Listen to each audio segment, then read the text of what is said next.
Hello and welcome back to the Wheel Knowers Formula One podcast. My name is Josh. I'm joined as always by Sam. We got a fun summer break episode planned for today. Before we get into it all, first off, Sam, how are you doing? How are you enjoying this little month off of Formula One, second break we've had this year? I'm doing great. I feel like it's been such a choppy season. I mean, we had the unexpected spring break, and then, I was out of town for a few weeks during the middle of summer. So, I kept up with the races, but missed out on doing this. And then now we have the F1 summer break. So it's just been a very up and down season. And I'm excited for it to be over and to get into the back half of the schedule. Yeah, I feel like the back half is going to have a little bit of a better flow to it, I think, than we did in the first half. But yeah, we got a fun episode for you guys today. We're just going to go over some news and notes from everything that's happened so far in the summer break, some of the big stuff. And then we're going to do a little draft on the back end of our top 10 tracks each that aren't currently in Formula One, but we'd like to see Formula One go to. So I'm pretty excited for that one. Love to just do a little bit of something different over the summer break. You could get your mid-season driver grades and team grades and all of that, and that's all fine and good, but we're looking to do something a little bit different here, and I'm excited for it. Yeah, me too. I'm pumped. I think we're going to have some interesting tracks to go over, some that are maybe more expected and some that are a little bit off the map. So that'll be a good time. Yeah, I'm mostly excited for, I think, the second half of the draft to see where, because that's where I think things could go a little bit haywire. Yeah. But yeah, let's get into the news and notes of it. First off, obviously, since we are, the premier Cadillac F1 podcast, we got to talk about some late breaking news. Cadillac replaced their team principal, Graham Loudon, for Marcin Bukowski, effective immediately starting at the Dutch Grand Prix. Sam, what are your thoughts on this? A move that I don't think was expected from a lot of people, especially so early on in Cadillac's F1 journey here to switch team principals so early. But yeah, what are your thoughts on the move? Yeah, this was a bit of a shocker to me, but it was interesting that Cadillac leadership comes out and says this was planned, this was something that was always going to happen, and then also said that it wasn't mutual. So I'm like, Yes. that caught me off guard a little bit, raised some red flags. I think maybe it was planned on some level, but the timing wasn't planned. And I don't know. I think it's harsh. I understand the results haven't been there, but they're so far behind everyone else, but we expected that for this season, and they just don't have the same level of investment so far that some of the other top teams do, even with a cost cap, just resources, facilities, all these things, you're still building everything out and you're still developing into a more competitive team, hopefully. It's just caught me off guard. Was too early, in my opinion. Now I don't understand the firing at all. Yeah, I thought it was kind of a crazy move from Cadillac management to do it just because of, like you said, we were told it was a planned thing, and then also it was not a mutual, firing from both sides. Both parties were not ready to leave. And yeah, I think that it's a brutal business, and I think that this is one of those things that shows it. Thank you, Loudon. You've been with us since the beginning, 2 or 3 years now, growing everything. But nope, we're just going to kick you right out the door. See ya. Thank you. Especially with no, not even telling him until the day of announcing his replacement is kind of crazy. But yeah, that just shows the brutal business. And I think it's, like you said, a tough decision to do that. And to replace a guy mid-season who literally built the team from the ground up, or at least helped do that. But yeah, it's a move that I'm not sure if I think from what I've read up on Bukowski, I like him. It seems like he's, could be good for the team and especially the development of the car. But it was a brutal firing for Loudon.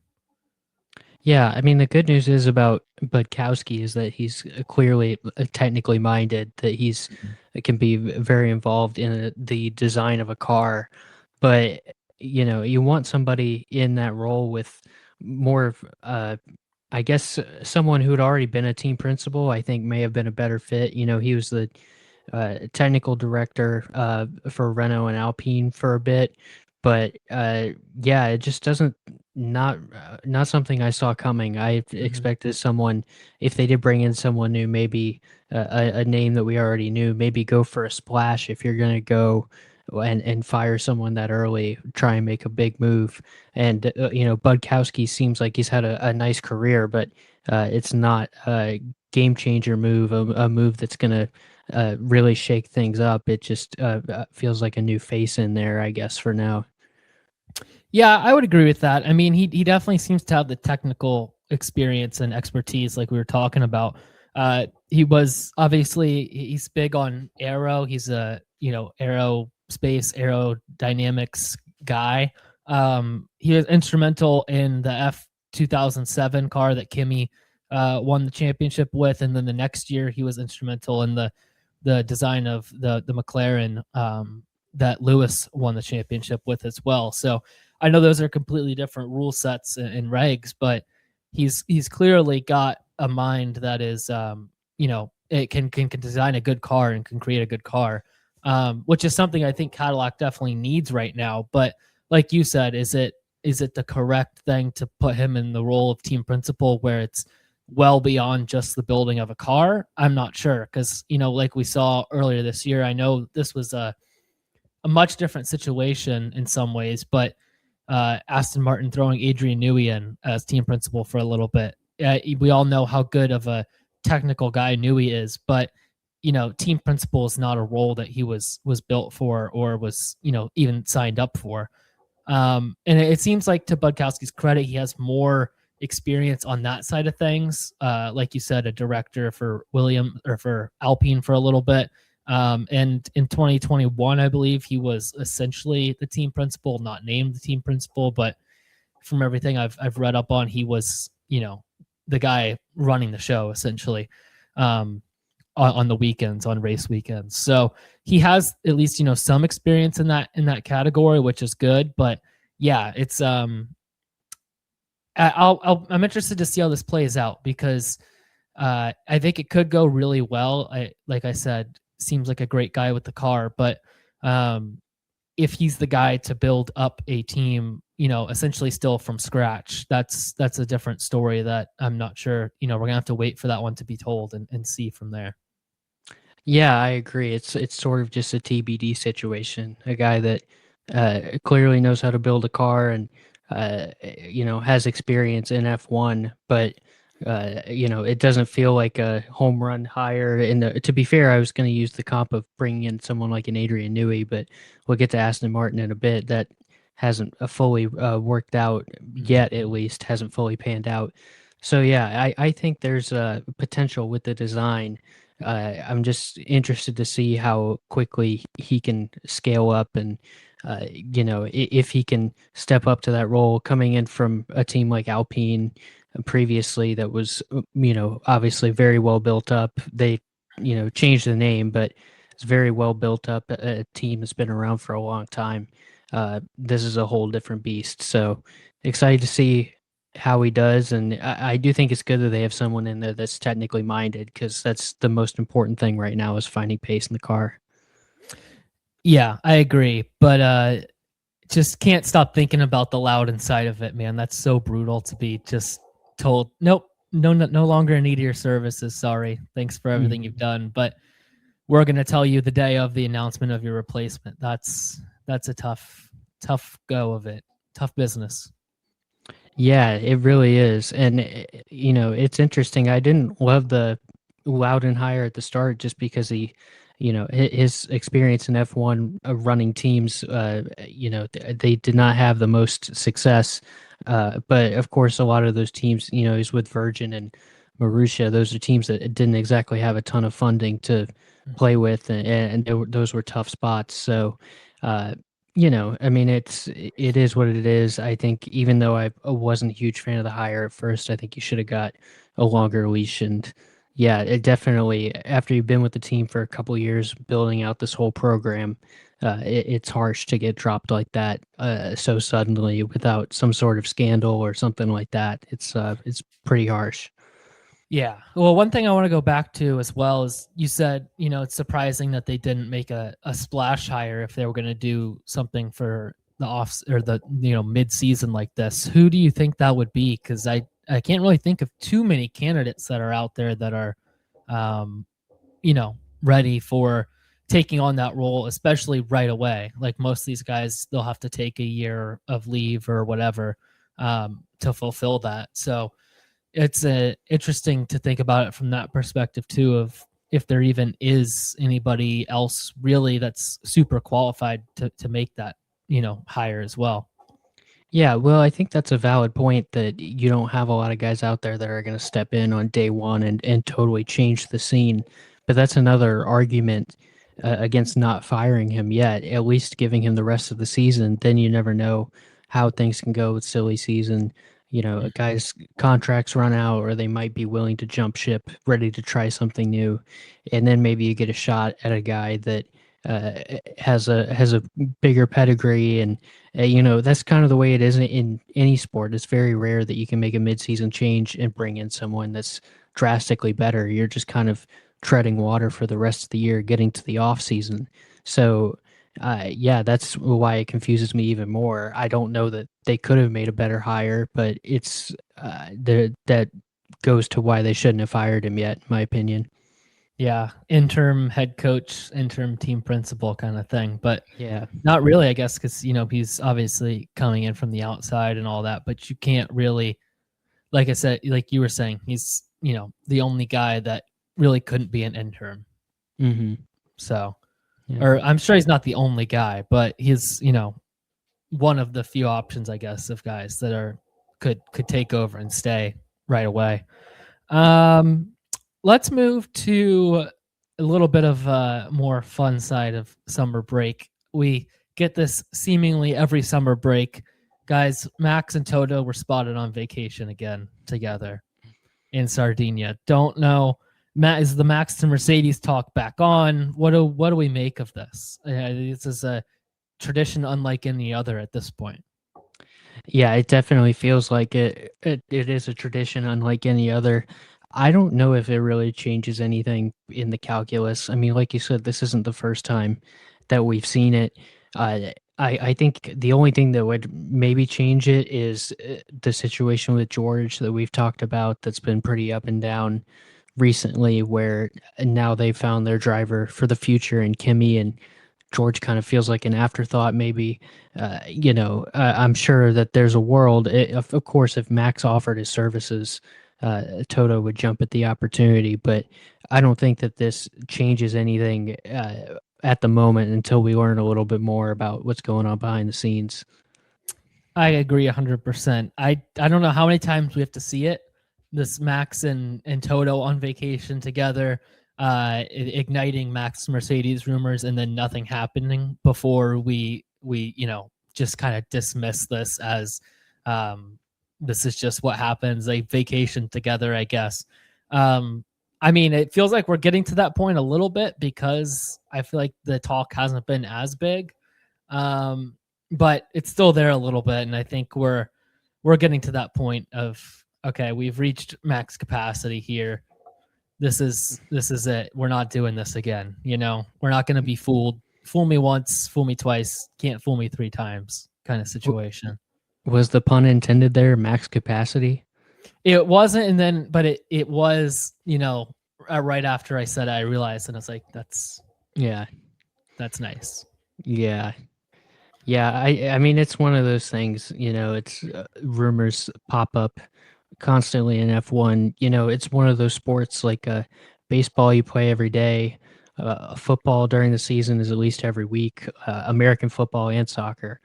But F1 is, they'll take 2 weeks off here, a month off here, Mhm. and you got to fill the time. So these rumors continue to pop up, and that's really all it is. I think is, of course, Toto would love to have Max, but for now, Max is under contract, and until that changes, I think there's really nothing more we can read into it. All this being said, I don't think there's really anything of Max to Mercedes and all that. It's just them vacationing. I do think this has to be a just absolute shot to the heart, a dagger to the heart to George Russell. Seeing these pictures, he's obviously going through all the stuff this year. It's obviously not great. Seems like Toto's been not favoring Kimi and how they're racing, but just, obviously taken aback by Kimi so far this year. And then to see this happening once again, where the guy who they keep talking about replacing you is on vacation with your boss, they're having a great time. That's just got to be so tough for George to just keep seeing this over and over again. Like with how this season's gone, it's just got to be just absolutely brutal for him to keep going through this. I know, yeah. I mean, if there was another top team option out there, I would understand if he started looking around. But at the moment, there's not. Uh, as long as Max stays where he is, he's not going to go to Red Bull and be behind Max. McLaren and Ferrari are full, so you're kind of just stuck in this spot. Obviously, the one thing he can do is turn his form around, and I know that he's had some bad luck as well this year. So it's not the point standings don't necessarily tell everything, but Kimi has been the faster driver most weekends, and I think if George were to be faster after the break and uh, close this title hunt a little bit, then maybe the conversation changes. But right now, he's just in a rough spot, being the older driver who's not performing as well, even though he's still in his prime. He's well older than Kimi, so and F1 teams are always looking towards the future. So it's a tough spot to be in. Yeah, I mean, well, we also got Kimi out there vacationing with Toto as well. I mean, it's like George has got to be feeling like the kid on the schoolyard getting picked last just over and over again. It's brutal, man. I know. Absolutely brutal. I would actually be fascinated to see a Max Kimi partnership, see them as teammates, because Max clearly is like an older brother almost to Kimi, as he is with a lot of the younger drivers. He loves taking them under his wing. But, once there's titles and race wins on the line, I think things can change sometimes. And that would really fascinate me if it were to happen. But there's a lot's got to happen before we get there, I guess. Yeah. Well, I mean, we've seen friendships take turns for the worse when they become teammates before. Mm-hmm. I don't think that's going to be any different with like a mentor mentee type situation. Yeah, at Mercedes too.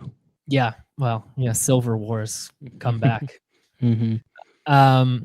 Yeah, I think that the thing though that I mean, I'm not going to breathe any life into Max or Mercedes, but this one is we are at a point where it feels more to me than like the past couple years that something random would be possible only because of the way that things have gone this year for Max. Like it obviously has been a tumultuous relationship with him and Red Bull this year. I mean, we've had multiple times where that's popped up in the news and the media, that it's not going great, the relationship between him and upper management. And obviously his dislike for the car right now as well is well known. So obviously him not liking this generation of car isn't going to make him go somewhere else, but his relationship with Red Bull at the moment and the relationship with the Red Bull car as well, is one that I think could see him open the door to possibilities that he may have closed off in previous years. But I still don't feel like there's much going on for a Max to Mercedes. I could see maybe to another team possibly, but not to. I don't think the Mercedes thing is on at the moment, unless Toto wants to get rid of George, which I don't really see happening either, to be honest. I don't think George has been bad enough for Toto to, pull the plug on that. No, I don't think so either. I think even, George might not be happy to hear this, but even if you just plan on keeping him on as a number 2 driver, I think he would be very serviceable in that role, Or if you say, hey, let's assume Kimmy wins the title this year. Say, hey, Kimmy got you this year, but it's still open. It's still an open battle next year. You guys can go at it again.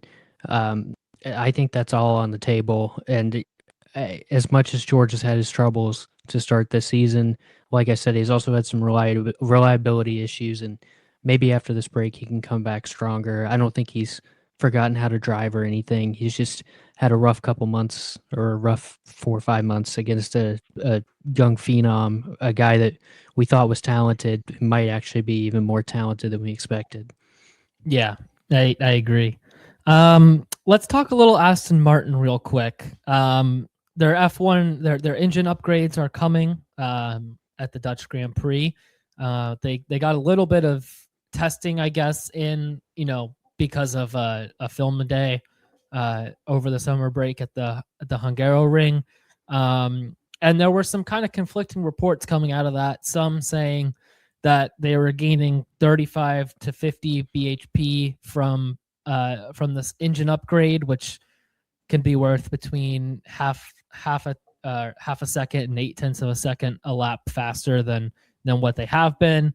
Honda's denied those rumors and them gaining that much horsepower and lap time because of this. But I've also heard rumors that it's the film day didn't go great with the new Honda engine, so feels like we're at an inroads here for Aston Martin, where things could go one of two directions after the summer break. And I'm really interested to see how it plays out, not only for obviously the future of Aston Martin, but also for Fernando Alonso as well, who's obviously getting towards the end of his career. I mean, it's a career that may go on forever. Who knows? He's Iron Man. But I think obviously he only has 2 or 3 probably years left of, really serviceable driving. And I think he's going to want to be in a car that's capable of delivering results. And if Aston Martin and this Honda upgrade can't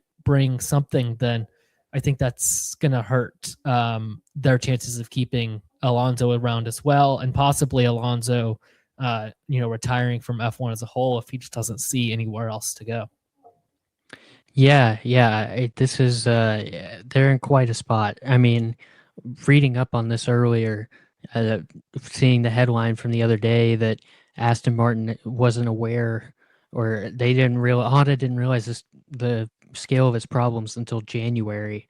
They didn't realize how big of an issue that they had, and basically that it was testing okay, and then the reliability went bad. They had to basically start over in January. That's just that's a bad sign. I mean, the good news is their upgrades really did work in the last race before summer break. They gained some serious pace and were up, in the lower midfield at least, which is a huge improvement from where they were. So if they can get anything out of this engine, they could be a solid midfield team, I think, for the rest of the year. But I agree that their problems, I think, are going to take too long to fix for Fernando Alonso. I actually think that this could be a potential spot for someone like George Russell to end up when Alonso retires.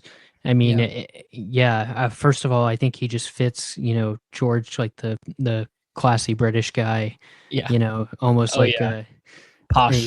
The posh Aston Martin driver, I think works really well. But I would love the James Bond 007 George Russell memes. Those would hit so hard. Yeah, that would be pretty awesome. I mean, I don't know if he has the suave that James Bond has, but he's got he's starting to dress like it. He's got all the classy ads and everything. So you have to pull up to every race in a full suit. Yeah, he'd have to pull up with gadgets. Yeah. Like James Bond, like exploding pens and stuff or something. I don't know. Can you throw them out the back of the car or something? Yeah. Yeah. Yeah, like the green shells in Mario Yeah, Kart. exactly. Yeah. I don't know. I mean, I would love to see him there. I think, yeah, this team is really an opportunity. I think for someone to get in. It's always tough having to deal with the Lance and Lawrence situation, where he's always going to get some form of priority. But at the end of the day, Fernando has outscored him year after year. Uh, pace is going to win out. They're not going to slow down your car just so Lance can pass you. So I think there's really an opportunity here for someone to get in if Alonso does retire this year, which I'm starting to think more and more that he will. I think there's an opportunity to get in here and really make something happen. Maybe not, maybe 2028 or even 29, but a year or two down the line, I think they could be in a good spot. Sorry, I gotta take us on a tangent here. I just looked up James Bond, George Russell, just to see what would come up. And Google gives you those like AI things to start now. Yeah. It says Formula One driver George Russell is often tied to the James Bond franchise in fan culture due to his polished suit wearing demeanor, his attendance at the No Time to Die world premiere, and playful social media posts comparing his stylish agent like off track looks to 007. I just searched the same thing. It says Casino Royale. Watching Casino Royale as a child was an early cinematic milestone. Oh, I want George Russell to Aston Martin more than anything I could think of, to be honest. I kind of think it's gonna happen. It's sitting right there. Man, that'd be so sick. I'm all in. I'm all in too. We got to push for this. We got to start a campaign. Yeah, he'll have to deal with the strolls, but Well, for our entertainment, it's worth it. yeah, I deal with the strolls. I feel like Lawrence Stroll is like a Bond villain, though. I feel like this is like setting up perfectly. Yeah, well, that's I can't remember which season of Drive to Survive. That was basically the first episode. Was Aston Martin was like hosting some preseason Yes, gala or something. yes, Yeah, and he rolled up in his own boat or something, and everyone was saying he looked like a Bond villain. yes. Oh, that's sick. It's all coming together. Okay, we need Yeah, it. that's the next movie. George is Bond, and Lawrence is trying to sabotage his car. Now it's like Cars 2. Exactly. Oh, summer break episode. Gotta love it. Where we've gone here. Honda's got to get it together. I don't know what else to say for Aston Martin. Feels like it's kind of the future. Kind of depends on that. Like you said, the upgrades before the summer break to the car, I think were very good, and I think we can trust Newey to figure it out pretty well with the car. It's just all going to depend on what that Honda engine can give them. Even if it's not right now, just for the future, it's got to get better, or they're going to be in a hole for a while, or they're going to have to find a way out of this Honda partnership and go somewhere else, which is also going to be a whole process that's going to be pretty difficult to dig out of as well. Yeah. Yeah, I think that's pretty much where they're at is they're in deep trouble. But like I said, I think at 2 or 3 years they could be much improved, but yeah, it's this year there's not much hope. It's maybe going from 8th or 9th fastest to 5th or 6th, I think would be a good goal for them. But if they finish 5th or 6th fastest after where the year started, I mean, it's not a win for where their expectations were coming into this rule set, but that's a win from January, like you said, when they had to redo the whole engine. Yeah, it is impressive. I mean, to go from arguably worst F1 car of the modern era to like respectable midfield car is certainly a win. It's not where they wanted to be, but I agree with you. That's definitely a win for them. Yeah, not a good. It's like beating in like an FCS team just to get a dub on the board.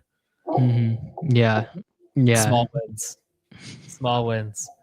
Well, let's get to the main event. Unless you have anything else you want to add from summer break stuff that. you thought No, was worth bringing up? no. I mean, there's all kinds of stuff going on as always on summer break. A lot of it is drivers' personal lives and people Yeah. getting engaged and partying and all that kind of stuff. And so, on track, there's obviously not a lot to do with the shops closed and all that. So, Yeah. yeah, We I could don't. dig into the rumor mill if you want, but that could be a long road that we Yeah, go down. yeah, I think that's a whole nother episode. Yeah, I agree. I mean, we dug a little into it with the vacationing stuff, but I think that's the depth we're gonna go here today on that. Yeah. Let's get to the main event then. We're gonna do a draft here. We're each gonna draft 10 tracks. So, in a draft, obviously once the track or person, whatever is taken, it's off the board. So top 10 each of us. Do you want to do a snake or do you want to go back and forth? Yeah, it's tough with two people. I know. I guess we'll just go back and forth because if not, then we're picking two at a time the whole time. So That is a good point. yeah. Okay. We'll just go back. So heads or tails for the first pick. You call. Tails. It's heads. I can show you if you want. That's okay. I was wondering how you were flipping because it didn't look like you had a coin on you. No, yeah, had to go digital. Yeah. Not analog. But all right, so the premise is we're drafting tracks that are not on the F1 calendar at the moment, but that we want to see added, or that we just want to see F1 race at. I mean, it doesn't have to be that logical. It could just be this is something that you think would be fun, or the race, you might even realize, oh, the racing's probably not going to be that great, but I just want to see F1 cars go around this place. So it's really up for personal interpretation here. But yeah, I think it's gonna be pretty fun one to go through. So you ready to go? Yeah, let's let it rip. All right. First pick in the F1 tracks that they don't go to, but we'd like to see them go to draft. I feel like I gotta take this one. I feel like it's the number one overall. It's been on the top of the, Billis has had him scouted from day one as top prospect. I feel like we got to go Le Mans. I feel like I feel like it's such an iconic track, and who knows how good the racing would be there. You obviously have some very long straights that in this car especially would not do well. And I'm gonna go with the classic 24-hour layout, not the Grand Prix layout, because I just think it'd be more iconic to see them go around the 24-hour layout. So I'm going Lasarth Le Mans as the number one pick, just because I want to see it. Not sure how good the racing would be, but I think it would be awesome to see F1 cars go around Lasarth. Yeah, I honestly, I had that one like in the back of my mind, but I wasn't 100% sure I'm putting it on my list because it was, seems kind of unrealistic given that it's double the length of Spa, which is the longest F1 track we have. But it makes sense. I mean, who doesn't want to see that? See F1 cars around Le Mans, see F1 at they already go to a lot of the world's biggest circuits, but to see them truly at one of the 3 or 4 biggest circuits in the world in Le Mans would be very exciting. Yeah.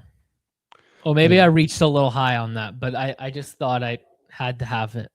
So. No, I think that's a good pick, honestly. I think I should have been, I mean, I've got a couple in here that are kind of wild cards, but should have been a little more, letting it rip, going for I mean, whatever. It's not crazy realistic like you were saying, but it's, I'm trying to think realistic, but also a little outside of the box to where just like to see them go around there. So, yeah.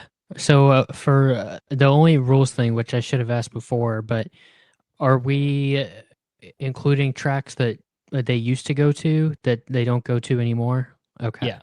Okay. I did at least on my pick board. So yeah, I mean, I feel like probably half of mine are that. So I mean, I think the track I'm gonna select is the only one that on my list that they've been to in the last decade or so. So it is like it's not like the same 5 tracks or whatever that are, everybody knows. This one is one that everyone knows, though. I'm gonna go with Hockenheim, the Hockenheim Ring, Oh man, going back to Germany. I I had think that one. yeah, I think it's pretty ridiculous that Germany doesn't have an F1 race given Yeah, their F1 history. Michael Schumacher, Sebastian Vettel, so many great drivers over the years. And Hockenheimring, I think I just found was the best place, the best track I could select. There's a couple other options up there as well, of course, but you got Nürburgring and all that. But I guess maybe I could have taken Nürburgring and just gone for the craziest layout and just let it rip. But I went ahead and went with Hockenheim instead. And yeah, just got to have a race back in Germany, I think is the biggest the biggest point here. I love that pick. I think it's funny when I saw some rumors that it might be coming back sometime soon when I was going through my tracks and stuff. And yeah, I'd love to see it. I hope it does come back. Like you said, it feels disrespectful that Germany doesn't have an F1 race with their heritage of cars and drivers and tracks as well. I mean, they need to be on there for sure. So I love that pick. Yeah, I think some of mine as well were just as much about the place as the track itself. Some countries, some areas of the world that don't get F1 as much, and I'd love to see him there. So, yeah, that was a slam dunk pick for me. Yeah, for sure. For sure. Place is a big part of it too. So Mhm.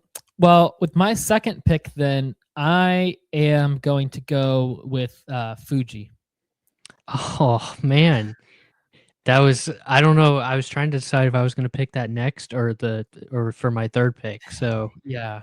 yeah, It's just such an iconic track, man. yeah, Like F1's got to be there. And I know, 2 races in Japan might be tough, but at the same time, the fans there are so good. I think they would still show up immensely, even though it'd be 2 races in Japan.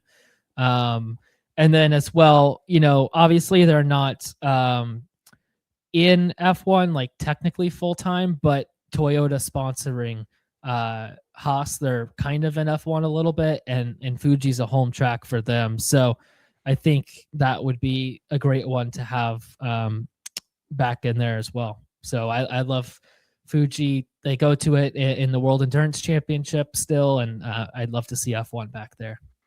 yeah. As much as I do generally enjoy Suzuka, I think Fuji is a slam dunk with the location, so iconic. I think that's awesome too to do a track that so many of the street circuits are built off of location and all these buildings you get to see and sights and sounds, but to go to a purpose built track with sights like that, Mount Fuji in the background, I think to go back there, I should say, would be very special. So it was a very high on my list. I agree with you. 2 Japan races might seem like a lot, but I think either even if they just swap this on and off with Suzuka, or they do even if they do 2 races in Japan, I think it would be worth it to go to this track. It's just Yeah. it's really something special. No disrespect to any of the tracks that are currently on in the F1 calendar, but there's a few that I'd be perfectly willing to get rid of to Yeah. go back to Fuji. So Yeah, I was kind of trying to think about that a little bit. There's a couple tracks I'd be willing to, like Germany would probably slot in for one of the other European races and stuff like yeah, that. So going through that, I didn't write them down or anything, but I was going through that in my head too as I was looking at these tracks. yeah, yeah. That's an interesting exercise in itself. Yeah, yeah. So, well, yeah, I mean, I was considering Fuji, but since I can't go there, I'm gonna go with Kaiwami in South Africa. I think it was a priority for me on this list to go back to South Africa or really any African country. Um, it's unfortunate having a Lewis Hamilton has said this before, I believe. Um, I know he's stumped for having a race in Africa. I believe it was him that said this, that it's tough to feel like a world championship when you're skipping out on an entire continent. Yeah. And I know that it can be tough for certain countries to host, and but even just one or two races in Africa, I think would be fantastic for the sport, to grow racing, and also just to so those fans in that part of the world can come see a race and get involved. So I think for me, Kailami was the easiest pick. I did some research today on different sites in Africa, different proposed tracks. They've got proposed one in Rwanda. They've had street races in different series in places like Morocco. But I think for me, they've already had about 20 years worth of races at Kailami. Granted, it's been a while, but the track's still in good condition. It's still a grade one circuit, I believe, FIA grade one. So it's may need some slight renovations, but it's pretty much ready to go. So I think it would be a great spot to come back to. Yeah, admittedly, I don't know like too much about how the racing was at Kailami, but I agree. An F1, an F1 race needs to be in Africa, and it needs to. I think Kailami is a great circuit to host it as well. So, you could do street races all you want, but I obviously I always prefer circuit, built race specific built tracks over street circuits. And yeah, I think that would be a great addition to the F1 calendar. That is one thing I found actually in the research was a proposal for a Cape Town street circuit, which I was just gonna say that would be yeah, kind of sick. admittedly looked pretty awesome. But I know that they have there's plenty of issues in Cape Town, and I don't know that hosting an F1 race in the middle of the city would be the best use of resources there. But that's Yeah. their money, I guess. So Yeah. Yeah. I mean, when you have Kailami sitting right there, if it would feel a little silly to do a Cape Town street circuit, but it would be pretty sick. So yeah. yeah, I love that pick. I think that one's great. I am for my third pick gonna go a little bit not off the board, but one that I don't think would ever really be considered for F1. And I'm gonna go down under. I'm gonna go to Bathurst. Oh, right. Just a legendary track.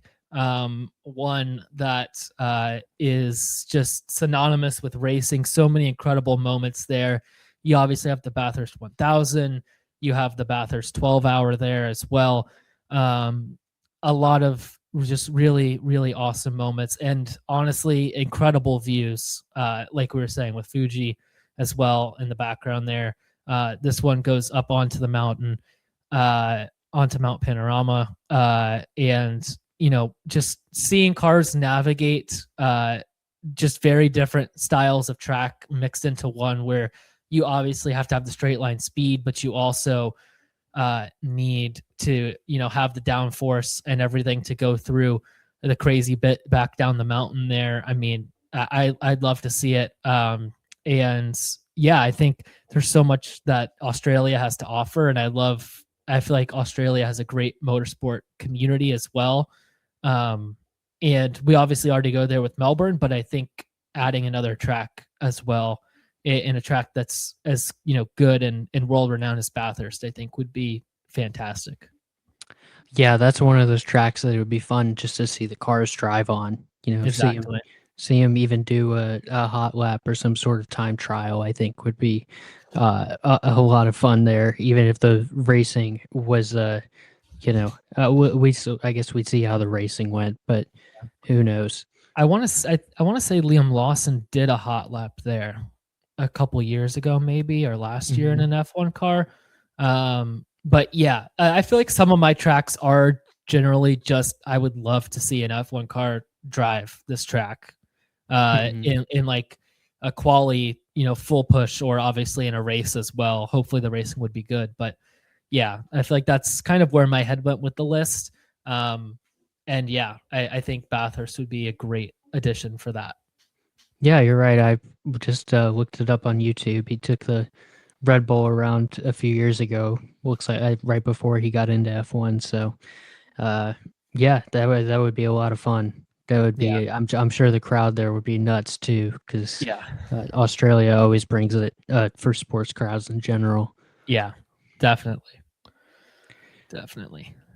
Let's see. Where do I want to go next? I'm gonna go with Korea, actually, the Korea International Circuit. Okay. Yeah, in South Korea. I think, if we're not gonna have a second race in Japan, I think I have a couple tracks on my board from Asia, from countries in Asia that maybe used to have races and don't anymore. I don't know really for the point of this exercise. Also, if we were counting Sepang on our Malaysia, if we were counting that I don't towards know. this I or didn't not. have it. So Yeah, because that might have been in the spot for me, but I went with Korea instead.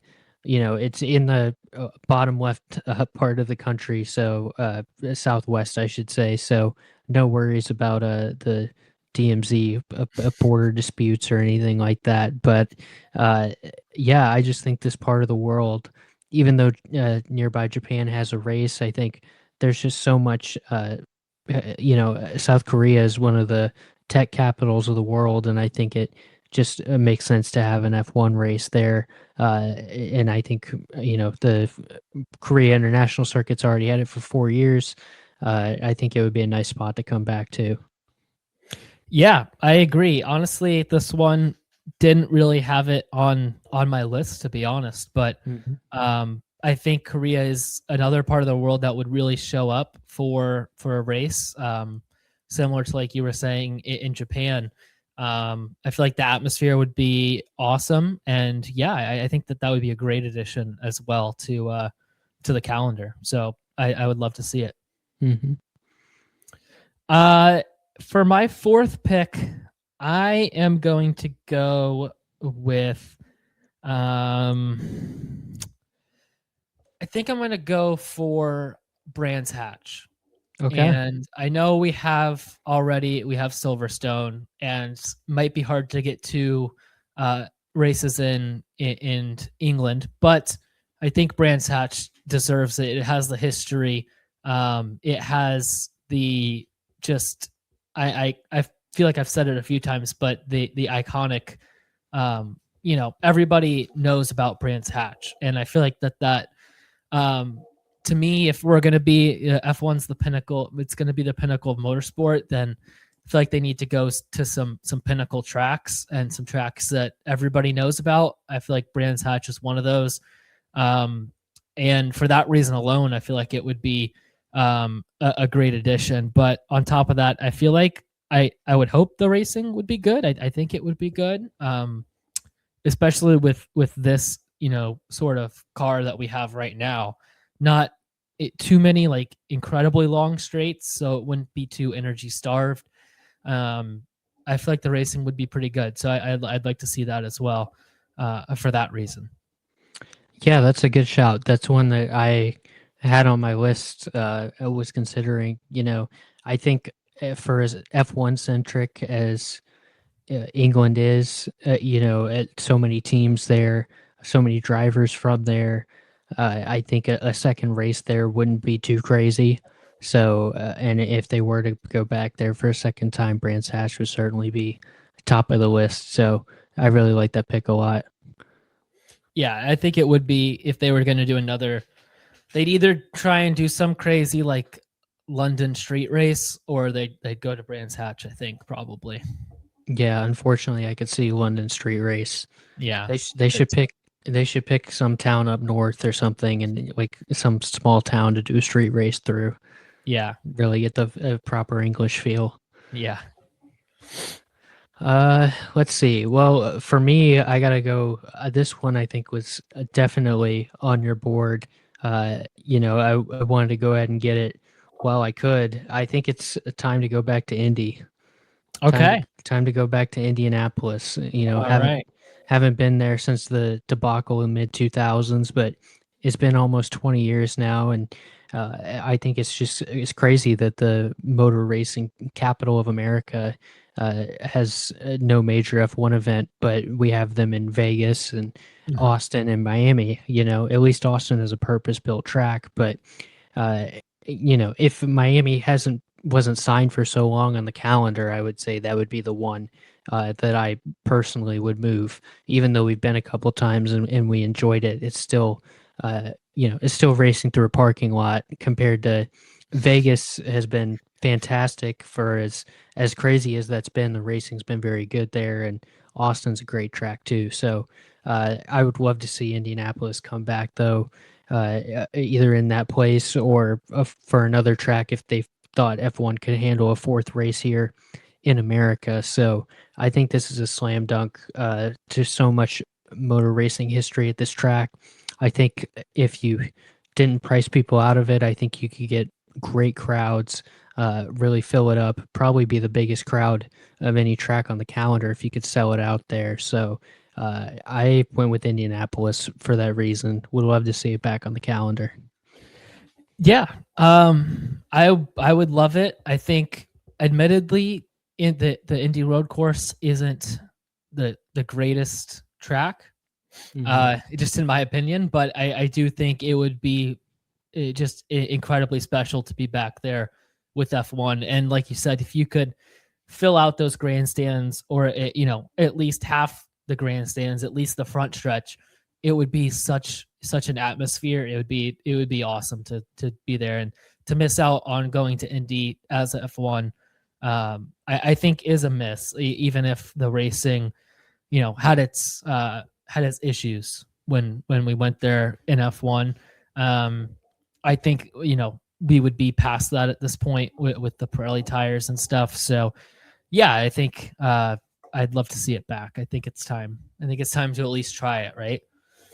Absolutely, yeah. You might as well. I think it's just such an opportunity that F1 is maybe missing out there to do sort of a race for the people in contrast to the glitz and glamour of Vegas and Miami. Yeah, it'd be a very big contrast. Do you think they'd do milk or champagne? Oh, that's a great question. It'd be funny if they made Kimmy drink milk since he's under 21 and everyone else got champagne. They might. Yeah, they might. I wonder how the drivers would feel about milk, if they would be okay with that. I bet they would do champagne because of sponsorship reasons and because they do it every race, and then maybe throw a glass of milk on top or something for the winner. Yeah, probably. That would be a lot of fun. Yeah, throw milk on top of someone or something for like a Gatorade bath of milk. Mm-hmm. Well, I am gonna go with I think I'm gonna go with Mugello. Okay. It's obviously it'd be another Italian track, which 3 would be a lot. And that may be a downfall of picking this here, but absolutely beautiful place in Tuscany, and it has a very rich motorsports history as well. MotoGP goes there. I'm not exactly sure how the racing would be with the modern day Formula One car, but it has a lot of Ferrari history, and I think anytime you go to a place with a lot of Ferrari history, it just has a special feeling around it. It would probably give us like 2 or 3 Monza feelings, you know, this Imola and obviously Monza itself, which might be too much. It might kind of take away from that magic. But I think it deserves a spot. And just another place that I feel like just would have that kind of magical feeling in the air. And yeah, I feel like I kind of talked myself out of that one a little bit as I was explaining it. But just for like, you know, really logical reasons, like it wouldn't make much sense. But this list doesn't have to be logical. So I'm going to stick with it and leave Magello in the 5 spot. Yeah, I really like that one. I think if you're gonna do another race in Italy, I think that's the spot to do it.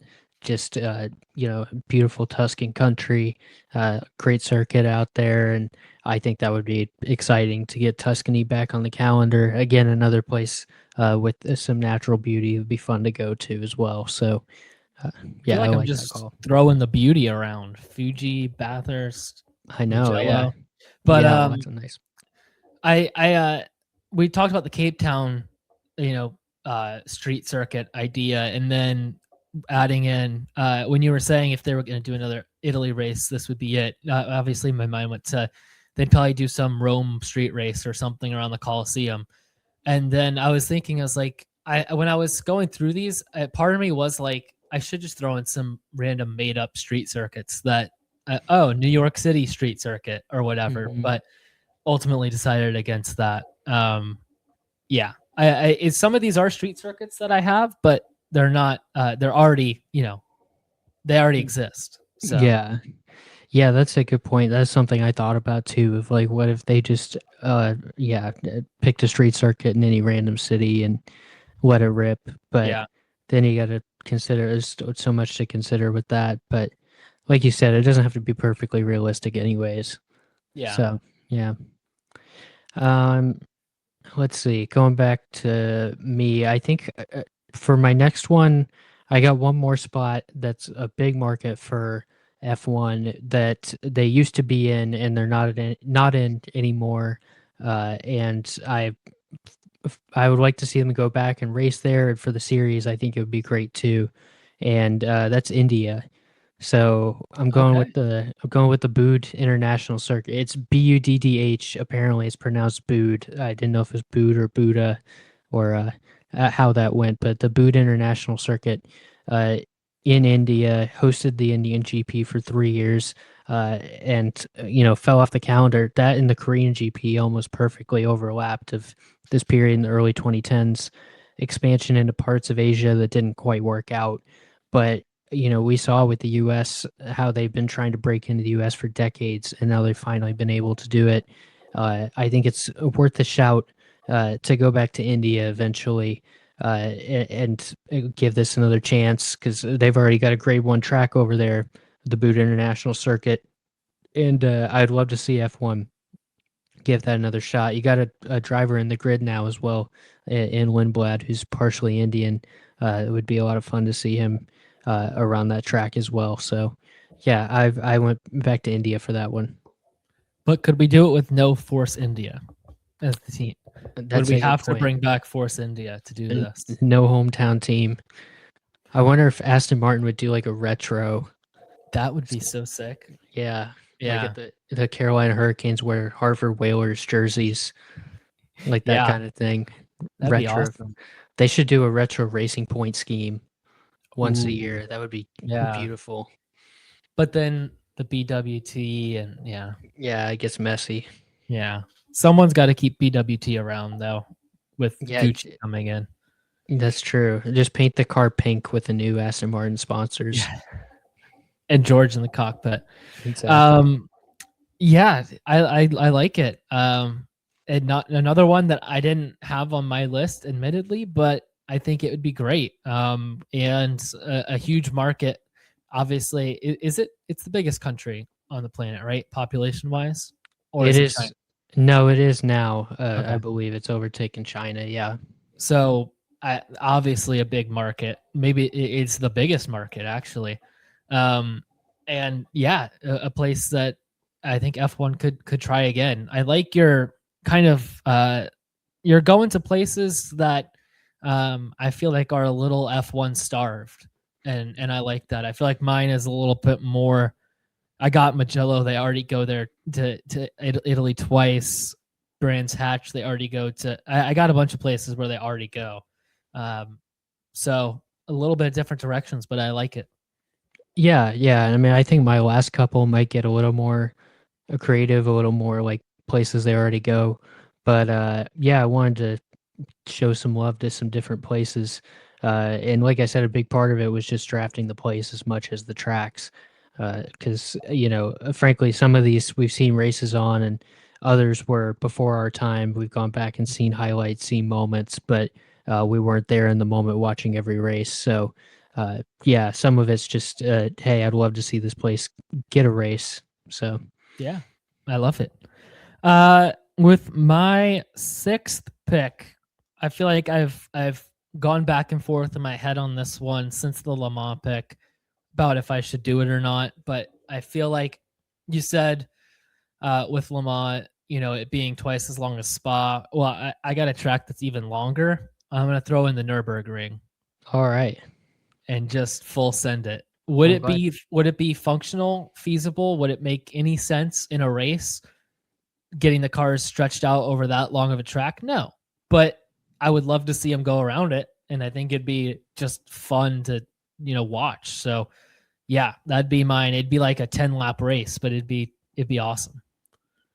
I'm glad that one of us picked it. Honestly, I think it would be just crazy to see the cars go around there. I don't know safety wise, how that looks, but Yeah. I think just on just in a vacuum, I think it would be a fantastic place to watch some racing, and yeah, it would even just see him do a lap or two around there would be sick. So Yeah. I mean, it's got, obviously it's always been a big track, but even gaining more traction and stuff with the Max stuff in this year, I just feel like it'd be really cool. And one that I just feel like I have a lot of love for that place, and it might not make sense, but it would be just kind of a dream. Like, feel like I'd be living in a dream to see F1 cars driving around there in a race. So yeah, hmm yeah, I think that's a fantastic shout. I do like you just complimented me on going some different places. I like that you're going with a lot of the historic tracks and going with the big name tracks that we've always dreamed of seeing F1 cars on, because even if some of them aren't going to be on the calendar anytime soon, it's a lot of fun to dream about. So that's where my head went, kind of just dreaming. Just what does it have to make sense? No, but I'm just dreaming here. So yeah, well, I'm gonna go with I got one more sort of more location based pick, and then I'll probably go a little more in the direction that you've been going. Talking about places that are started of F1. This continent does have an F1 race, but this country doesn't, and they have a driver on the grid now, and probably the craziest sports fans on the planet. So I'm going to go with the Galvez circuit in Buenos Aires, Argentina. I I like think it. as long as you have an Argentine on the grid, currently this is a grade 4 circuit, which, not really feasible for F1, Mhm. but they're upgrading it to a grade 2 circuit because they're bringing a motorcycle race back there next year, the motorcycle GP. And this has hosted the Argentine GP a number of times, most recently 1998. So I think again, this is a location thing. Just imagining these Argentine fans coming out to support their driver. I think it would be you'd see flares in the crowd. You'd see other drivers probably getting harassed. Unfortunately, going into the paddock and stuff. I think if someone uh, crashed Franco that weekend, there'd be genuine concerns about getting them out of the country as quickly as possible. But we talk about the crazy environments in other sports, and you don't quite get that as much with F1. So it would feel maybe more like a soccer match than an auto race. But I think it would be a lot of fun to have a race in Argentina, especially while we have an Argentine driver. I agree. I think the atmosphere would be electric. I have no comment beyond that on the Argentine fans. I'm not going to dive into those waters. But I was thinking that's one that I was really looking at because having an Argentine driver, I mean, you already see him come out, right? Even in Brazil, which obviously is the closest race currently. They come out in droves for Franco. Even in the random races, you see people in Argentina shirts and flags with Franco and everything. So the atmosphere would be incredible. And I think for that alone, it would be worth going. Absolutely. Yeah, it would be worth the shout. Just even if it's a once or twice, maybe not a permanent GP, but would be exciting to see them give it a shot and see how it goes. Yeah, and a lot of these I'm not thinking of adding to the calendar long term. These are more one off. I just want to see it once, Even if it doesn't work, if it works, then great. But if it doesn't, I just want to see it, Exactly. So, well, I'm gonna go as Americans. I haven't gone to an American track yet. You went with Indy. I'm gonna go with my first American-based track here. I'm gonna take Road America. Okay. I love Road America, whether it's IndyCar or IMSA. Obviously, just had a crazy race there a couple weeks back. I feel like it always produces, always delivers, and it has a very kind of European feel in the sense that it's in the woods. It's you got people sitting up in the woods watching, in the hills, in the trees, and it feels like a proper track that deserves an F1 race, and at least deserves more shine in America than it's getting. I mean, luckily now we had the IMSA, move their race up to a 6-hour race, more of an endurance race this past time out, which was good. And I feel like the traction is growing there, but it's a great track and the racing is always spectacular. So Road America, I feel like of all of the permanent circuits in the US, I think that would be the one that I would want to see them go to the most. Yeah, I think that's absolutely a good shout. That was one that was on my list, and I think, other than maybe Indianapolis, if you're going to go to an IndyCar track in the U.S., I think Road America is probably the most, strictly racing speaking, I think is the most realistic. I don't know if they're in a rush to get to Wisconsin, as I'm sure as lovely as it is up there, but I think strictly from a racing perspective, it would be a great time up there, and it would be a good course to showcase American racing to the world. So yeah, I mean it is in Wisconsin, and it's it's out there. It's not like it's the biggest market of all, and I know F1's probably going to want to focus on that more than anything in these American races, and we've seen that, but it's only a little bit away from Milwaukee and just a little bit away from Chicago as well. So you could kind of brand it as the Chicago race, and you could make it that way. It's not like it's right around the corner, but it's close enough to where if you wanted to do the branding that way, I think you could. It's 2 hours and 24 minutes, so you could make that work if you wanted to. Yeah, absolutely. Or you could just go to the Chicago street course and be in Chicago. Yeah, well, I don't know. I mean, yeah, I also have an American course coming up next on my list. Not a street course. Was host of the USGP as recently as 1959. I'm going with the one and only Sebring. Oh, you did it! No. Yeah, That was like my sneaker at the end. really. Oh yeah, Bruce McLaren won. Yeah, He's the sole winner there. It's practically a McLaren home race. Yeah, it's one of those where if they repave the track, that it might actually have like a semblance of a chance, but that also takes all the fun out. Exactly. So, I was going to say that would kind of ruin it. Yeah, I think all the locals would riot if they ever repave the track. So, for sure. Yeah, I think this starts to get into the less realistic picks for me, but it is a track with a lot of history. One of America's most famous tracks after Indy, and yeah, I know it's been a home of endurance racing for 75 years now, with the 12-hour race and some. They had WEC there for a few years and some other stuff, but seeing it back on the F1 calendar would really be something special. If you really wanted to throw a race with the cheap tickets, get some people out there camping all weekend, and the atmosphere would be crazy. Yeah, get the NASCAR type fans out there and have a good old time. So Yeah. I mean, speaking of kind of out there markets, Road America and Sebring, I think those are two that are not near city centers. Yeah. Safe to say. Yeah. But I No. love it. Yeah. I mean, I guess it isn't that far from Miami. It's only a couple hours, but Yeah. again, not exactly. It would be funny if, honestly, the most F1 thing would be to call it the Miami GP and have it in Sebring. Yeah.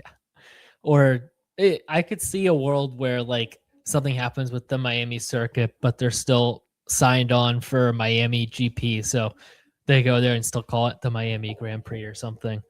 Yeah.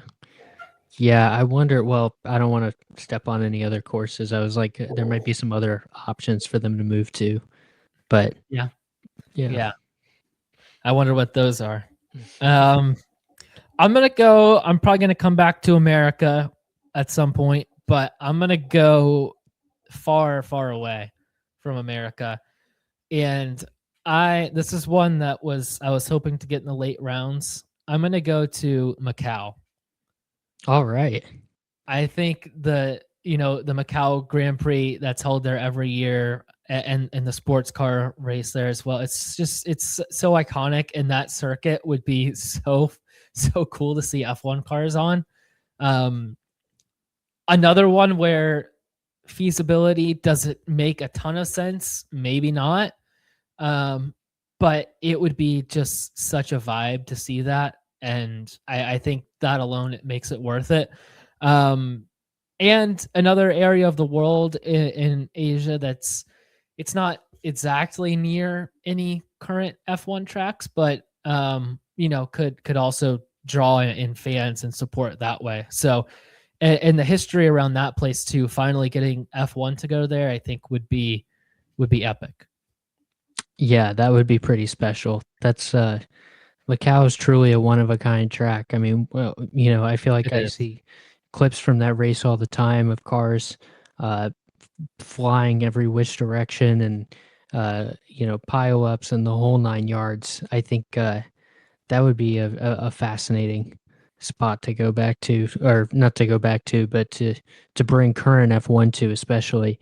That was something I looked at when I was looking at some of these tracks. Is it's like there would be no chance of passing at all on some of these tracks. Yeah. Uh, Yeah. but that would be maybe that's a Monaco situation where the qualifying is just amazing, Yeah. and yeah, we worry about the rest later.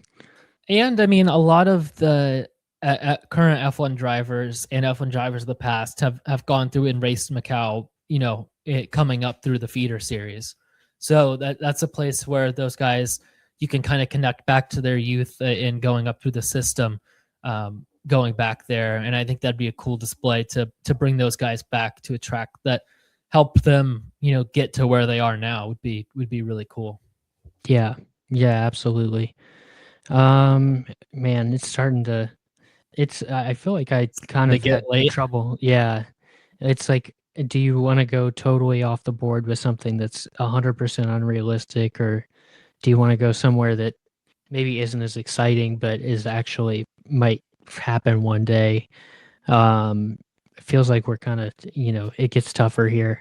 You can do whatever you want. This is our podcast. That's true. We make the rules. So You know what? I will. I guess I'll try and pick a non-American course next, but I'll throw one more American course out there because we've got more familiarity with those from watching different series. And I'm gonna go with the Glen, Watkins Glen. no. You had that? Oh yes, I freaking love Watkins Glen. Yeah. Gosh. Well, go ahead, speak on it then. No, it's all you. It was the second one left on my big board. Yeah. I guess I'm stealing your late round picks now. It's okay. That's fine. I just love just talk about it. It's great. No, I mean it's an opportunity to talk about hosting a GP in like 2 hours away from the name brand. I know it's in New York State, but the opportunity to have a New York GP and have it in Watkins Glen is just sitting right there. It is. Throw up all the, you get to have the, when they show the lineup and everything, you can have the city in the background and then they cut to the track and it's just Watkins Glen. Yeah. They totally would do that too. They would brand it as the New York City race, as like, oh, it's like 20 minutes outside of town. I mean, when you have an opportunity to have an F1 race at the site of Go Bowling at the Glen and the Bully Hill Vineyards 176 at the Glen, I think you kind of have to take that. So, hey, Tony Stewart and Lewis Hamilton did a car swap there. They did. They did. I need to go back and watch that again. It's been a while. I know. I love that. Yeah. Man, I don't know why I love Watkins Glen so much, but I do. It's the best. I mean, it did host the USGP for 20 years. Granted, 1980 was the last time, but not a totally foreign track for the F1 world. No, it's been a while though. Things might be a little bit different, but yeah. Well, it has 2 layouts too, so you can mix it up every year. Yeah, that would be a good one to throw out like right before or after Montreal. That time of year, yeah, that would be awesome. Yeah, I mean, NASCAR ran into some issues that early in the year this year going there. It rains, I guess, a lot there in May, which made the fan experience not so great with just mud everywhere. But maybe we can get some use out of the wet tires. Yeah, exactly. Maybe we'll finally use them if we go there. Oh man, that's a big miss on my part. All right. Well, we got 2 more apiece. Yep. I am gonna go with one that's pretty far off the board, and it's in Australia again. But I'm gonna go to Surfer's Paradise. All right. I didn't do too much research into this one, but I did see the name and it perked my interest. It is a absolutely electric track. I mean, it's a street circuit, but it's got these S's section that is just incredible. And when you see the supercars go through there, they just bouncing off those huge curbs. I mean, they might have to lower the curbs a little bit for the F1 cars, but seeing them, take those S's and go through those curbs and just, race through a city like that where it's tight, close-knit area. I feel like there'd be good enough areas for passing there to make it work on a street track. It's one that I would love to see and one that I was really hoping to get with a late round snag here. So I'm glad I could add this one. I just think it's a vibes place. The vibes would be so immaculate there. And the name Surfer's Paradise is so sick too. Oh yeah. Yeah, I mean, I just saw some pictures of the track and I was like, that would be a great time. I mean, if you're going to go back to Australia, why not? Why not let it rip? Yeah, exactly. The Aussies would have a field day. They always do. That's true. They always do. That would be something special. Oh man. All right. Well, I'm going to just totally do something crazy right here.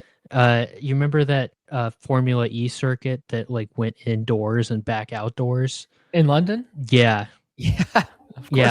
Let's race there. Why not?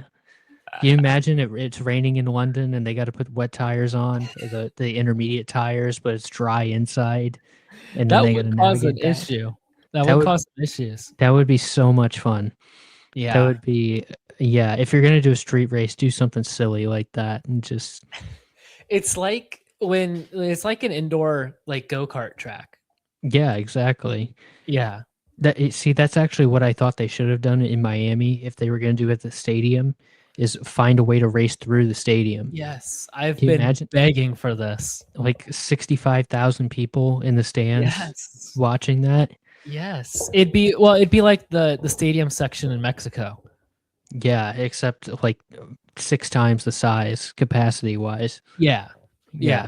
I'm not sure. We've been there 2 or 3 times now, and every time, because you can sit in the stadium and stuff and look down in the paddock area and all that, and every time I'm in those seats, I just think they gotta find a way to drive the cars through here. Yeah, they're wasting it. They're wasting a golden opportunity to sell a lot of tickets. I don't know how, like, it would. I mean, I guess they can make it fit in Mexico. They could find some way to make it fit, but It would be funny if they totally readjusted the track and it was like uh, I guess not a DRS zone anymore, but like just a straight line just and the cars full just send. shoot, just shoot right through the stadium. You see them for like a split second. Yeah, either that or do like some sort of crazy chicane or something. Like really, Yeah, just yeah, just man. make a Monaco bus stop in there somehow. There's They always have to room for like Monaco bus stop. ride the wall right up that right on the edge coming Hmm. into the stadium. Exactly. If they did that, they'd have to do like super cheap tickets, like just $10 tickets, just get people to fill up the 65,000 seats. I'm Have with some it supporter honestly. sections, have like a Tifosi section. Every driver has their own section or something. What driver would have the smallest section Uh, if we did this? I mean, hmm, probably either one of the young guys or Lance. Unfortunately, I don't. I really didn't want to dog pile on Lance, but he I was the first name that came to my mind. Frankly, I was literally thinking of only the young guys. So for you to throw Lance in there is great. yeah, Um, I don't know why the first name that came to mind, and this is no offense, I like him, but I thought Lindblad probably. yeah. That was kind of when I was thinking young guys. I was like, except for Kimmy, I guess Yeah, a lot of the young guys are still newer. Maybe not as many people exposed to them. So yeah. yeah. I think it'd be between Lewis or Max for biggest section Hmm. because obviously Lewis has a big fan base, but you mix it with the Ferrari fan base too now. And Yeah. then Max obviously always has it. You know who would have a huge section in Miami? Checo. Because Yeah. all the time we go to the Miami Grand Prix, there's so many Checo fans, and in y- Austin too, a ton of Checo fans. Yeah. There was so many. I mean, Austin was like 5 years ago now that we went, so I Yeah, don't remember as much like the fan makeup. But in Miami, it was just slammed with yeah, Checo was the most. Probably it was like Lewis and Max and Checo were like the three yeah. most popular drivers. Yeah. Sitting there with them. Hmm. Um, yeah. Okay, so the London E-Prix circuit. Yeah, sure. Yeah, we're just having fun. All right. Well, then see, I was gonna go like stock, but I can't do that after what you just did. So, and this isn't even like that far out of the realm, but we touched on it the last episode. But I'm gonna go Daytona Road. All right. I think you know it's um it's Daytona. It's like iconic, and to have see the cars obviously it wouldn't be in the oval configuration, but to see them on the banking on the high banks like that would be spectacular. Maybe a huge safety hazard, unsure. That'd be have something that we'd have to work out, but they got the safer barriers and all of that, so I think it'll be fine. Um, Now the real question is: do we take out the chicane on the backstretch for this, or just let them full send from oval turn one to oval turn one, essentially? Oh man. I mean, it would be a lot more fun That to would not be a have the safety hazard. yeah, that Yeah, would be kind of tough. I don't know if the cars right now could handle that. yeah. The yeah, it would be bad.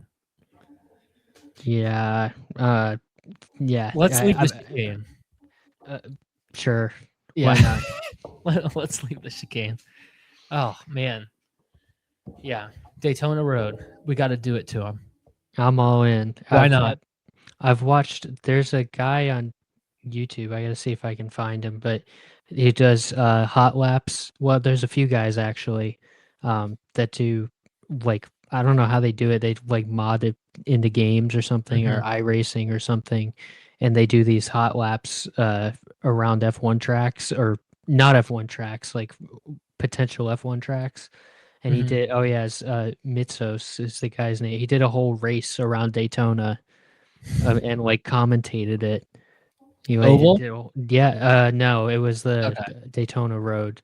Okay. But yeah, I can't remember whether he had the chicane or not. But I assume he So it did. But works. yeah, yeah. I mean, nobody got hurt in that fictional race. So So sign it up, sign it on. Check. We're good to go. yep, yep. All right, we're on to the All right, last last one pick. here. Yep. Bristol dirt. Bristol dirt. Bristol dirt. I was trying to what was I? Oh, when you were talking about Daytona, I was like, does the Daytona dirt course from the old NASCAR video games count? The The original on the Yeah, beach. yeah, on the Yeah. beach. Yeah. Uh, um, Maybe. let's see. I honestly, I'm kind of picking at straws here, but I'm gonna go with a circuit that F1 has only been to once in 1957, and Ferrari sat out the race. And I don't really know why. Um, but it's called the Pescara circuit. It's the longest circuit in F1 history. It's Is 16 this the one? miles. Oh my gosh. It's 16 miles. It's all on public road. The lap record was 9 minutes and 44 seconds, set by Sterling Moss in 1957. Oh, that's awesome. It's through different regions. Yeah, Oh yeah, my it's goodness. yeah. I mean, 16 mile. Okay, so their original road course was 2/10 of a mile shorter, and then Okay. apparently they decided to lengthen it for some reason. So, It's not long uh, enough. yeah, yeah, that's good times right there. It So says the last F1 circuit with an artificial chicane built in 1934 on the start finish straight to reduce speed in the pits because they were going flat out for oh, 3.4 miles. do you imagine the super clipping? Oh, I know. The car would be stopped by the time they got to the pit lane. I the like I'm looking at the track layout now, and this Hmm. thing is sick. It's like it's the true tricky triangle. Yeah. That's another track. I don't remember if it was the same guy or someone else, but I saw someone do a Pocono hot lap with Checo. It was like 40 seconds or something, and it's just flat out the whole way around. It was so much fun. Pocono's so dangerous. I In know. open wheel. Yeah. Yeah. No, I was looking up just like craziest racetracks, and one that came up, now that we're out of picks, one that came up was Isle of Man. I thought about I in the back of my head I was like, should I do it? But yeah, the Even Isle in of Man would be awesome. even in a draft of unrealistic circuits, That's it's too still, unrealistic. yeah. Even the that same guy has a Pescara hot lap up on YouTube. It's 7 minutes long. So I might have to go check Just that make out him do it after in this. 7 minutes. Yeah. Interesting. Yeah. So what would that be? Like a 12 lap race, probably? Something like that. Could you imagine the trauma of like pitting on lap 3 versus 4 Yeah. or something, and how big of a difference that would make? Yeah, I know. That'd be awesome. How many stop trying to whisper the tires on a one stop strategy? They should allow a no stop for that race. Yeah. I think Or they or they should make them stop like 3 times. yeah, the Monaco mandatory two stop. Yeah. Oh, that's awesome. There's one that I've always seen, and it's like I have no idea what the name of it is now, but it was like essentially like two straight lines and then like a little circle at the end. Hmm. Um, and I can't remember what the name of that track is. I'm trying to look it up because I've also seen that track. I think I saw videos like F1 tracks that never Yeah, happened or something. yeah. Oh yeah, it was the is looks like it's the Avis in Berlin. AVUS. Yeah, it was on the Autobahn. Yes, Mm-hmm. this is the one. Yeah, And it had the banking. I forgot about the banking part of it too. it hosts the German GP twice. Really? Yeah. We need to go back. Could you imagine the? It doesn't look like it really exists anymore. I've got to go find a hot lap now on that track just to see what times they're doing. That's awesome. That's a track we need to go to. Europe's first automobile only road and high speed racetrack. Yeah, this guy has an onboard of obviously modded or whatever of Pierre Gasly and an AlphaTauri going around this track. So I'll be checking that out in a few minutes. The 43-degree banked north curve is called the Wall of Death. I did think about that too. I wasn't necessarily going to pick it, but picking different layouts of tracks they're already going to, of like doing them like renovating and going back to the old Monza layout or something like that. Yeah, that would. It was really cool going there, seeing the banking. That was really cool to see. Mm-hmm. Yeah. I don't know. I'm waiting for them to go to Rainbow Road. That's one I've got on my radar, but that was a big miss. We might need to add that as an honorable mention for you. Yeah. 6th man of the year. Well, that was fun. Yeah, that was fun. I'm glad we did that. I like doing some random kind of things. I remember when we did the Olympic teams. Mm-hmm. That was fun. I like doing some random stuff. Yeah. Starting. We got to mix it up, especially this time of year right now. Yeah, exactly. It's not as much to talk about. Got to have some fun. Exactly. Well, that wraps it up for this episode. We'll be back in a couple weeks now for the Dutch Grand Prix. And yeah, finally getting through summer break. Oh, it's actually next weekend is the Dutch Grand Prix. So yeah, I know. Time's closer than I expected. Yeah. Time's flying. It's sneaking up on us, but that's a good thing. So yeah, we got that. We got the Italian GP coming up, and I always enjoy the fall slate of races. Of course, them coming to the States and coming to Mexico and all that. Yeah. So it's going to be a good time. Yeah, I wonder how Mexico is going to be this year with the hybrid engines. Yeah, just the altitude and everything. Yeah, that's a good point. We might see some DNFs in Mexico. Yeah. Yeah. Well, we'll think about that later on. But yeah, that's everything for this episode. It was a fun one, and thank you guys for listening. We'll be back next week for the Dutch Grand Prix. Yeah, we'll see you soon.